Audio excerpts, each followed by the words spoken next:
Hey, how's it going? I just had to do a quick video. Just came off of Jaren's live stream with Deep Inside the Rabbit Hole and Owen Benjamin. So I was kind of doing my usual play-by-play in the chat. I don't even know what to say.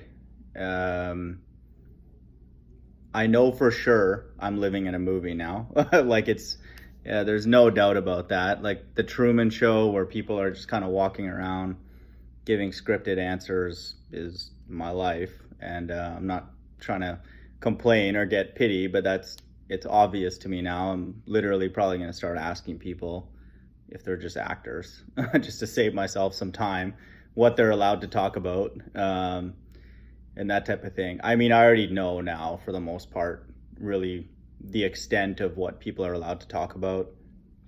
It's becoming very, very clear to me that the mark of the beast is the supreme truth, and it's not for everybody, to talk about, and it couldn't be for it to be implemented. So for me, every day and really every interaction, and now interactions with the quote unquote truth community, it's becoming very, very obvious to me that we're living in the end times, and also the Bible's true, and the mark of the beast is right around the corner. So I just posted a video on brain chips, and it's something I've talked about in the past in prior videos, where these are the quote unquote miracles that are prophesied in Book of Revelation that the beast and the system will perform, and people will marvel. And so the whole beast system revolves around exalting technology and worshiping technology and quote unquote science and all that kind of stuff. And so these are the kind of miracles people will be like, oh wow, that's cool, and all that, like people can see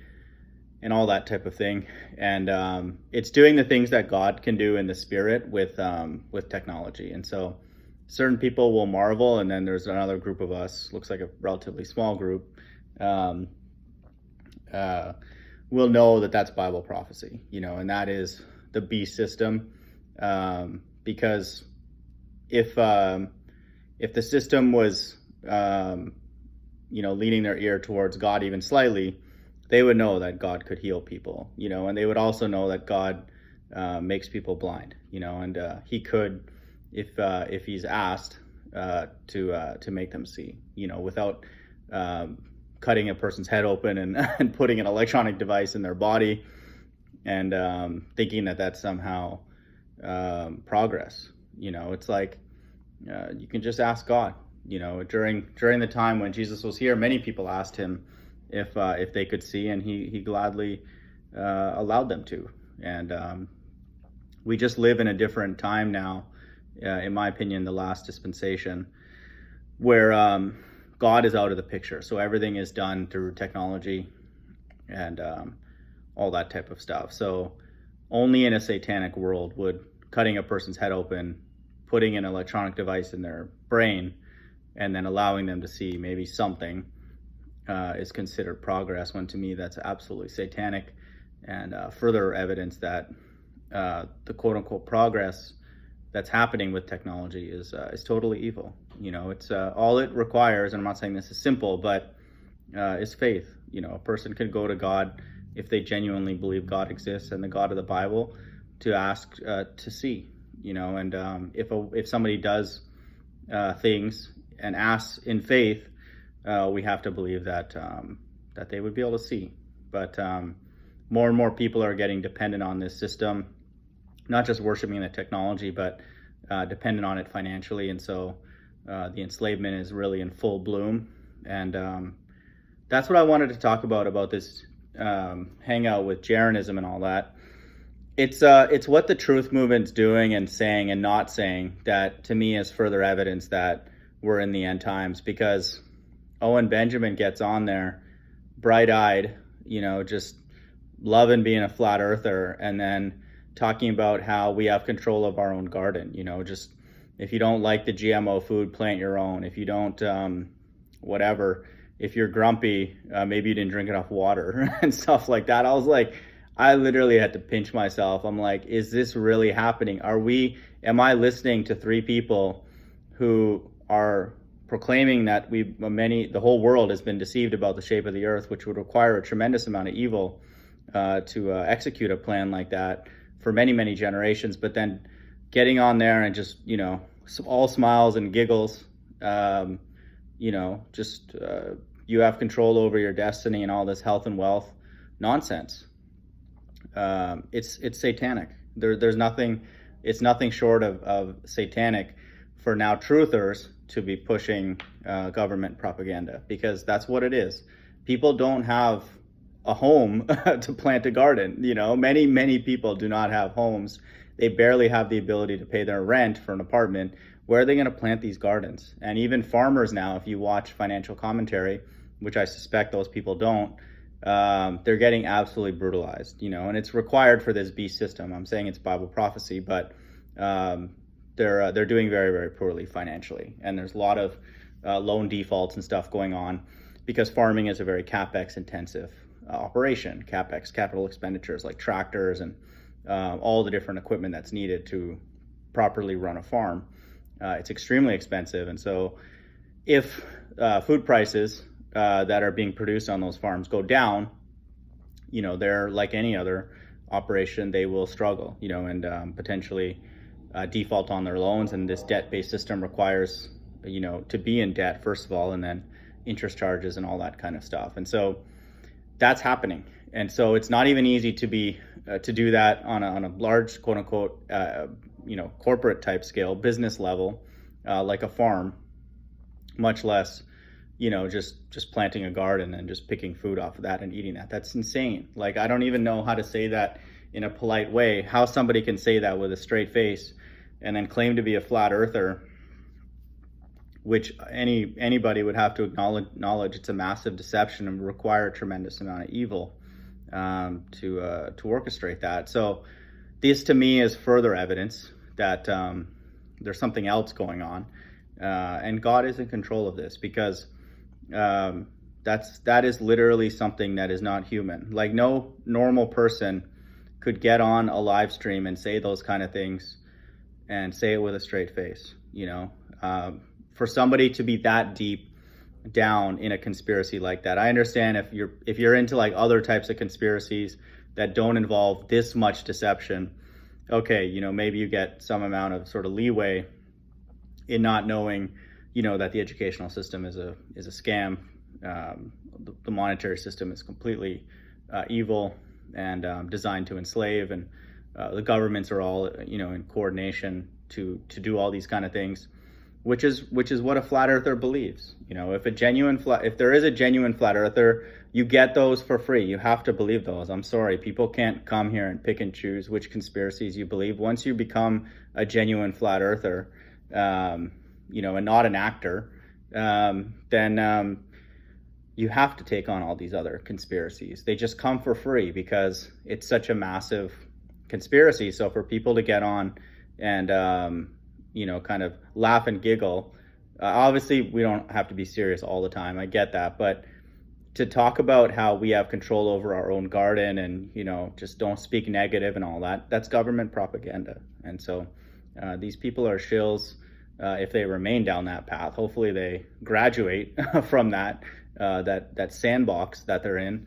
It's insane. And I wanted to bring out a few verses that confirm again that if they remain that way, any of us, we're God's enemies, and everybody will have to drink of the cup that's set for them if they remain that way. And we do not want to be an enemy of the God of the Bible if he exists. There's many, many examples where that does not work out well for people, and I have examples in my own life. So Proverbs 17:5 reads, "Whoso mocketh the poor reproacheth his maker, and he that is glad at calamity shall not be unpunished."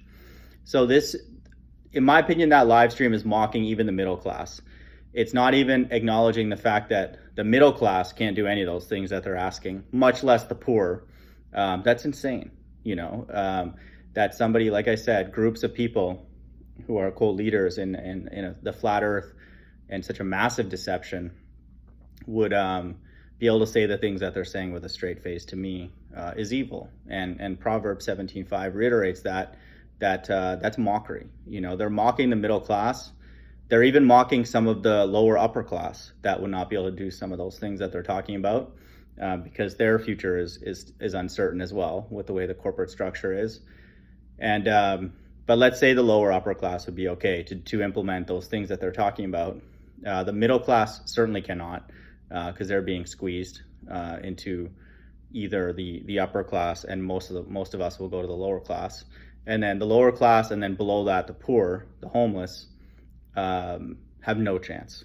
Like, that's insane to say something like that. So again, Proverbs says, whosoever mocketh the poor is insulting the maker. And so this is what they're doing. And it says that he that is glad at calamity shall not be unpunished. So any of us who take joy in other people's calamity will be punished. And this is why I believe the rapture is necessary for God's quote unquote elect, is because they would understand that they're not allowed to be happy when other people are suffering. And it doesn't matter what the person has done or who they are.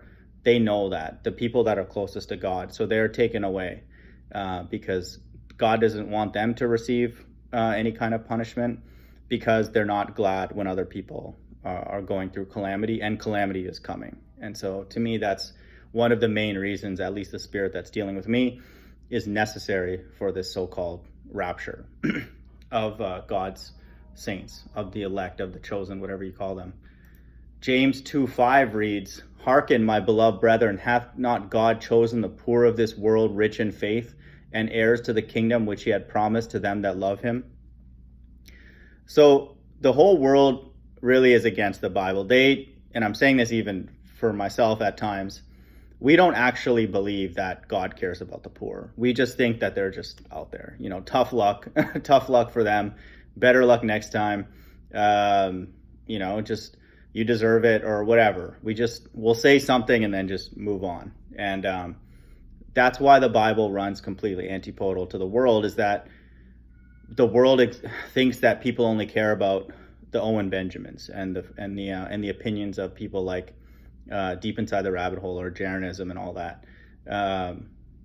People with some following and laugh and giggle and all that. I call people like that witty zombies. That's what the world wants. They want us to be a witty zombie, and then different levels of zombie, but that's what the world wants, and then that's what the world values. But it's outlandish for many, many people, even people in the faith, to think that God actually only cares about the poor. So when God sees the poor oppressed, and now the poor are everywhere, and like I said, the middle class are becoming poor, so there's no shortage of them. And I'm not too far from that, and I'm not trying to get pity. I'm just saying that that's just the way it is, and it's, again, Bible prophecy. But that's what God looks at. He doesn't look at the state of like the upper class, like, oh man, somebody just got a promotion, like, I gotta kind of keep this going for a little bit longer, and stuff like that. He cares about the poor. And Jesus says that his presence is actually only in the least of thee. And so